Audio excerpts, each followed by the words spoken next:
स्वागत है दोस्तों। आज हम कैसी चर्चा करने वाले हैं। हम बात करने वाले हैं सीधे भारत के ऊपर। इसके ऊपर भारत देश, हमारा भारत देश महान कहा जाने वाले देश है।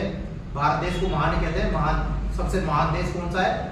भारत देश। अब भारत देश महान क्यों है, इसके पीछे कभी सोचा है किसी ने? आप भी देख रहे हो, तो अगर आपने सोचा है तो आप कमेंट कर दे, फटाफट यहीं पे कमेंट कर दे कि भारत देश महान क्यों है। हाँ, किस वजह से भारत देश को महान कहा जाता है? भाई देश इतना बड़ा, पूरा अगर आप ग्लोब देखते हैं तो पूरे ग्लोब पर ऑल वर्ल्ड है। ऑल वर्ल्ड में भारत देश को महान क्यों कहा जाता है कि हमारा भारत देश महान? भारत देश अच्छे हैं, यहाँ पे एक दूसरे की मदद करते हैं। भारत देश में लड़कियां भी सुंदर मिलती है, पता है? कभी सोचा है? आपने नहीं सोचा कि लड़कियां सुंदर विदेशों में सुंदर पागल है क्या तुमको? ये भारत देश महान है। भारत में मतलब संस्कारी लड़कियां मिलती है। संस्कारी नहीं, ब्यूटी, असली ब्यूटी जो नेचर की ब्यूटी होती है ना, वो भी भारत देश में मिलती है। पहचान है इसके वेद शास्त्र और क्या कहते हैं, ये जो भगवान वगैरह है, सनातन धर्म, इसकी वजह से इंडिया हिंदू भी बहुत मानते हैं। देखो ये भी रीजन है कि हिंदू जो धर्म स्पेशल है ना, हिंदू धर्म, वो हिंदुस्तान के अंदर, ये भारत देश के अंदर और कहीं आजकल तो रूस के मतलब वहाँ ना, वहाँ के लोग भी बहुत मानने लग गए। कृष्ण जी को तो बहुत ही मानते हैं। देखो उसी के पीछे मैं बता रहा हूँ कि भारत देश महान, इतना सा भारत है नक्शे में, इतना सा भारत है, इतना सा, और इतना बड़ा पूरा वर्ल्ड, फिर भी भारत देश को महान। ये सारे देवता, 36 करोड़ देव देवता आए थे, भारत देश में क्यों आए और कहीं क्यों नहीं गए? पैदा होता है। इसके पीछे का एक रीजन है, एक लॉजिक है। वो लॉजिक है कि भारत देश के अंदर में सारी संस्कृति मिलती है। क्या मिलती है? सारी संस्कृतियां। यहाँ पे हर 5 किलोमीटर के अंदर एक भाषा चेंज होती है। अपनी जो बोली भाषा होती है ना, वो हर 5 किलोमीटर पे चेंज हो जाती है। हर 5 किलोमीटर पे ही मौसम चेंज हो जाता है। कहीं पे जैसे कि दक्षिण में ज्यादा गर्मी पड़ रही है, कहीं पे ज्यादा सर्दी पड़ रही है ना, तो भारत देश में आपको सारे सारे मौसम देखने को मिलेंगे। सबसे बड़ा रीजन यही था। कौन सा रीजन था? क्योंकि देवता जो थे ना, सबसे पुराना जो अपना ग्रंथ माना जाता है ना, हिंदू धर्म का सनातन धर्म, ये सबसे पुराना माना जाता है जो इतिहास के अंदर, और वो देवताओं के टाइम में था। तो देवता ये भारत देश में इसलिए बसे कि यहाँ पर सबसे बड़ी चीज तो सबसे सारे के सारे मौसम भारत देश में देखने को मिलेगा आपको। गर्मी, सर्दी, वसंत ऋतु, एक ऐसा मौसम आता है जिस टाइम में सर्दी और गर्मी रहती है, उसके बीच में बारिश होती है ना, उसको मावट बोलते हैं। मावट, जिस टाइम चढ़े आप, मावट का समय इस टाइम है ना। हाँ, ज्यादा गर्मी, भयंकर वाली गर्मी भी पड़ती है यहाँ पे, और ज्यादा सर्दी भी पड़ती है भयंकर वाली। बर्फ भी जम रही है, हिमालय की तरफ चले जाओ तो बर्फ जमती मिलेगी, और रेगिस्तान में चले जाओगे आपको धूड़ भी देखने को मिलेगी और गर्मी भी देखने को मिलेगी। और दक्षिण में चले जाओगे, जैसे बांसवाड़ा साइड में मध्य प्रदेश चले जाओगे तो आपको हरे भरे जंगल देखने को मिलेंगे। और जैसे कि इस साइड में चले जाएंगे पाकिस्तान साइड में, जैसे कि बीकानेर है ना, हाँ, तो इधर आपको शुष्क देखने को मिल गया। नदियां देखने तो दक्षिण में, समुद्र देखने तो वो भी दक्षिण में चले जाओ गोवा साइड में तो समुद्र देखने को मिल गए। कुल मिलाकर सब चीज का निचोड़ भारत देश में है। समुद्र देख रहे हैं तुमको, रेगिस्तान देख रहे हैं तुमको, उष्ण कटिबंधीय जलवायु देख रहे हैं, फिर गर्मी देख रहे हैं, हाँ बिल्कुल ही बर्फ देख रही है, तो जम्मू कश्मीर साइड में चले जाओ। तो भारत देश के अंदर हमारे सारे सारे मौसम पाए जाते हैं। इसलिए पूरे विश्व में एक उन्होंने चुनाव किया ना, धरती का, अच्छी धरती का चुनाव किया देवताओं ने, तो भारत देश को चुनाव उन्होंने यार, ये धरती सबसे अच्छी है, जहां पर बर्फ भी पड़ रही है, जहां पर सर्दी भी आ रही है, गर्मी भी आ रही है, बरसात भी आ रही है, जंगल भी है, शुष्क भी है। लेकिन अब विदेशों की बात करते हैं भारत देश की तुलना में। दक्षिण में चले जाओ, जैसे अफ्रीका साइड में ना, वहाँ गर्मी पड़ेगी, तो हो गया भाई, वहाँ पे सर्दी वर्दी नहीं, गर्मी पड़ती है। अब ऑस्ट्रेलिया साइड चले जाओ, ऑस्ट्रेलिया अमेरिका साइड जाओ, तो वहाँ बर्फ जम रही है, वहाँ पे और ऋतु नहीं आई। 3 महीने मौसम, हल्का हल्का मौसम खुलता है, बस धूप, हल्की सी धूप खिलेगी, नहीं तो 8 महीने सर्दियों में बिताओ। तो आधा तो उत्तर ऐसे निकल गया, उत्तर जो है सारा वहाँ तो बर्फ जम रही है, और जो दक्षिण है वहाँ पे गर्मी पड़ रही है, 55 डिग्री सेल्सियस टेम्परेचर रहता है हमेशा।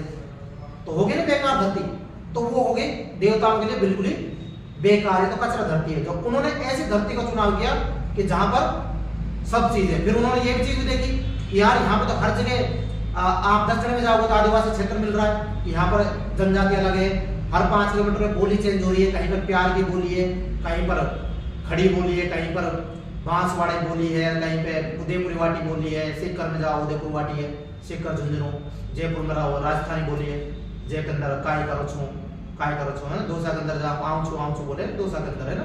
और भाषा को कर्म ज्ञान है कि नहीं? और जोधपुर की देखो, हैं जोधपुर के अंदर गाड़ी सारी भाषा में सबसे पहले भयंकर वाली गाड़ी देते हैं, और केक करो से, और हरियाणा की देख, अरे क्या करो, हाँ हरियाणा के क्या करे था और कठिन कित जाल से है। फिर अपने सबसे चालाक बोली कहा कि सबसे चालाक बोली मेवात की तो सबसे खड़ी बोली हो जो बोलते हैं मुंडे पे बोलते हैं। अपने बोली तो ऐसी है चाहे सामने वाले को बुरा, हाँ चाहे सामने वाले को बुरा लग जाए लेकिन बोलते मुंडे पे सीधे ही बोलते हैं। चाहे गड़ दे के बात करते हैं सीधा बोलते हैं खड़ा। अपने यहाँ की खड़ी बोली है। लेकिन सबसे जो चालू बोली है चालू, वो चालू बोली है ब्रज की। कृष्ण भी तो वहीं पैदा होते ब्रज की। ब्रज चालू बोली मतलब वो बात ही बातों में काट देंगे तुमको। मीठा मीठा मीठा मीठा बोल के काट देंगे इंसान को। और मतलब छल कपट वाली जो बोली है ना, जो छल कपटी जो इंसान भी वहाँ कैसे है छल कपटी, उनके अंदर चालाकी पाई जाएगी। हाँ हाँ वृंदा वाला मतलब मैं वो नहीं करा, लेकिन उनके जो उनका जो नेचर सा मिलेगा ना, नेचर एक नेचर की बात करते हैं। आपने कह देगा खुला बोल देगा सीधा बोल देंगे पर मुंह में बोल देंगे। वहां पे शादियों में खाना तक अच्छी तरह नहीं खिलाते, बारात जाते हैं तो खाना पूरी तरह नहीं खिलाते। मैं भी गया था पर एक कठुमर साइड में 10-10 बार कह रहे भाई लाओ खाना लेकर आओ, खाना नहीं लेकर आए बताओ इधर वो क्या है बारात में से। बारात की तो बहुत ज्यादा इज्जत करते हैं ना, और बारात को भी खाना देते हैं बढ़िया तरीके से। तो ऐसा इलाका है। और कृष्ण जी भी तो थे जो भगवान थे हमारे। कृष्ण जी भी तो ऐसे इंसान थे। कृष्ण जी जो कृष्ण के अंदर सारे गुण थे। अगर कहीं चालाकी की बात आ रही तो उनमें चालाकी भी थी, कहीं कपट की बात आ रही तो वो रूप चेंज कर सकते थे, कभी लड़कियों को रूप धारण कर लेते थे। जैसे किसी युद्ध को चालाकी से जीतना है तो उनके पास चाल कपट छल कपट कुल मिला के सारी विद्याएं थी ना तो कृष्ण जी के अंदर थी। इसलिए उन्होंने महाभारत हुआ। महाभारत को बोली बोली से जीत गिरा है। युद्ध थोड़ी किया था कृष्ण जी ने। कृष्ण जी तो खाली बैठ रहे थे अर्जुन के साथ रथ पे। अर्जुन को वो दिया था उन्होंने, क्या कहते हैं, निर्देश, तो बोल रहे थे अर्जुन कर रहा था। हाँ तो वही तो करो बोली बोली से जीत गया है युद्ध। भाई अर्जुन युद्ध नहीं लड़ रहा था, अर्जुन को बोल के युद्ध जिता दिया। अगर कृष्ण जी नहीं बोलते तो अर्जुन युद्ध नहीं लड़ता, महाभारत होती नहीं। उसने बैठे बैठे युद्ध जिता दिया। बीच में एक आया था बब्रिक नाम था उसका, बब्रिक। तो वो क्या है उसके अंदर ऐसी शक्ति थी कि एक बाण में पूरे पेड़ के पत्तों को छेद कर दे। तो उसने बब्रिक आ रहा था कि भाई वो रास्ते में जा रहा था, तो उससे कहा गया था कि भाई तू किसके साथ लड़ेगा। तो उसने कहा कि जो सेना हारती दिखेगी मैं तो उसके साथ लड़ूंगा भाई। अब कृष्ण जी को पहले पता था कि सेना तो हारेगी कौरवों की, सेना तो कौरवों की हारेगी क्योंकि इनके साथ तो पांडवों के साथ तो कृष्ण जी थे। अब इसने कहा कि अगर ये पांडव कौरवों के साथ लग गया तो ये सारे पांडवों को खत्म कर देगा। उसके पास कोई शिव जी का दिया हुआ मंत्र था कि एक बाण में। तो उसने कहा कि तेरे पास क्या है भाई, तू अकेला आदमी तो कैसे सेना खत्म कर देगा। तो उसने कहा कि देख मैं एक बाण में सारे पत्तों को छेद कर दूंगा। पीपल के जितने पत्ते कितने होते हैं लाखों में। तो भाई दिखा तो कला आपने। तो उसने कला दिखाई। उसने क्या किया कृष्ण जी ने एक पत्ता तोड़ के खुद के जूते के नीचे रख लिया कि अब देखता हूँ इसके मुंह पे कहूंगा कि भाई देख सारे पत्तों में छेद नहीं हुआ, एक पत्ता तो मेरे जूते के नीचे। तो वो तीर चलाता था सारे पत्तों में छेद होता है, और वो पत्ता जूते के नीचे रहता है उसमें भी छेद होता है। जूते के नीचे भी छेद होता है। फिर कहता है कि यार ये तो खतरनाक आदमी है। जब उसने गर्दन काटी उसकी गर्दन काट दी वहीं की वहीं। क्या ये अगर कौरवों को कृष्ण जी ने काटी थी। और फिर उसको वरदान दिया था कि भाई, तब उसने उससे कहा था कृष्ण जी से कि अब मेरी चेष्टा युद्ध देखने की है।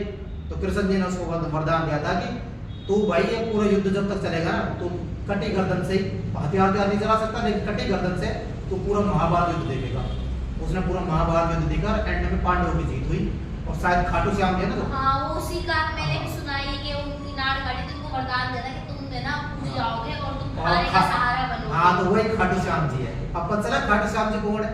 वो है खाटू श्याम जी, हारे का सहारा बनेगा ये है खाटू श्याम जी। ये तो है कि मतलब मैंने है ना कई लोगों के मुंह से सुना है कि उन्होंने जो भी मांगा है ना खाटू श्याम से वो पूरा हुआ है। तो दुनिया जाती है वहाँ पे बहुत लाखों भीड़ में श्रद्धालु जा रहे हैं। अब की है ना सर, अब की बार अपने 8 मार्च को कुछ मतलब ये 8 दिसंबर को कुछ है वहाँ पे। अच्छा चले अपन सब चलो वैसे 1 जनवरी को चले क्योंकि 8 को पेपर है ना, हाँ पेपर है हमारे, तो 1 को चले। चलो खाटू श्याम मैंने नहीं देखी खाटू श्याम अब तक। मैंने खाटू श्याम में देखा मैं तो गया नहीं खाटू श्याम जी कई बार सोचता हूँ पर जब बुलाने का उनका मन होता है तभी आता है। वही तो मैं कर रहा हूँ आज तक जब ऐसा कोई वो नहीं आया सिचुएशन कि भाई खाटू श्याम जी के जाए। और जब भी कहीं पे भी जाते हैं ना तो वास्तव में ये सही बात होती है कि जहाँ से जब संदेश आएगा ना तो बुलावा आएगा तभी आदमी वहाँ पे पहुँचेगा। नहीं कोई नहीं जाता कोई भी। मेरे को भी है ना मेरे पापा लेके जा रहे थे, पर क्या कहते हैं वहाँ पे वृंदावन बहुत मेरे मतलब पूरा चल चल चल। मेरी एक फ्रेंड थी उस टाइम पे, तो वो कह रही कि रहने दे, तू मत जा, अपन घर में अकेले रहेंगे, मस्ती करेंगे, खेलेंगे। मैं जा ही नहीं पाई उस दिन, मैंने मना कर दिया, मैंने कि मैं नहीं जा रही, मैं तो घर ही रहूंगी। कह रहे क्यों? मैंने बस ऐसे ही मेरा मन है। उसके बाद मैं घर रुकी, फिर अब जाके कुछ दिन पहले तो मम्मी के साथ गई थी मैं, अचानक ही प्लान बना था। हाँ तो कल की बात है, मेरे चाचा जी की लड़की कह रहा था कि चल यार वहाँ चल रहे वृंदावन, तो मैंने उससे सुबह मना कर दिया कि यार मैं तो शादी में जाऊंगा, और वो वृंदावन पहुंच गया अकेले। हाँ वो तो है, जब हाँ। बुला के बिहारी बुलाता है कभी वो जाने अकेले का मन वृंदावन करता है। घूम कर रहे थे। मैंने भाई तू चला भी क्या? उसने रिपोर्ट डाली, मैंने कहा अकेले चला गया तुम? हाँ अकेले चला गया।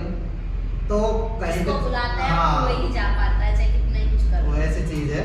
तो हम भारत के बारे में चर्चा कर रहे थे, तो शायद आप लोगों सभी को पता चल गया होगा कि जो मैंने बात बोली है कि भाई भारत के अंदर सारे कल्चर है, सारे नेचर है, सारी संस्कृति है, सारी बोली भाषा है, संस्कृति डुबाती जा रही है आजकल की युवा पीढ़ी। हाँ? और सारे के सारे यहाँ पे नेचर है ना, सारे के सारे वहाँ के मौसम। इसलिए भगवानों ने इस क्षेत्र को चुना, जो सबसे अच्छा क्षेत्र मिला, भारत की धरती। ऐसा कहा जाता है कि जो महाभारत युद्ध होता है ना, विश्व युद्ध था, विश्व युद्ध था, वो पूरा वर्ल्ड उसमें लड़ा था, लेकिन नाम सिर्फ भारत का ही होता है। ऐसा कहा गया था कि जो अमेरिका में, जो अमेरिका के अंदर वो पानी के अंदर वो है ना स्टैचू, लिबर्टी ऑफ स्टैचू, वो महाभारत के युद्ध में वो डांडा गाड़ा गया था युद्ध के दौरान। जो विजय स्तंभ गाड़ा जाता है, वो पांडवों ने डांडा, जो एक बोलते थे विजय स्तंभ, जो विजय स्तंभ गाड़ देते थे ना, उसी की जीत होती थी पहले। तो पांडवों ने विजय स्तंभ को गाड़ा था उसके अंदर, धरती के अंदर, और वो स्टैचू ऑफ लिबर्टी अमेरिका के अंदर है, जिसमें से रोशनी निकलती रहती है हमेशा। और आज तक सारे वैज्ञानिकों ने उसकी खोज कर ली कि रोशनी कहाँ से निकल रही है, आज तक पता नहीं चल पाया।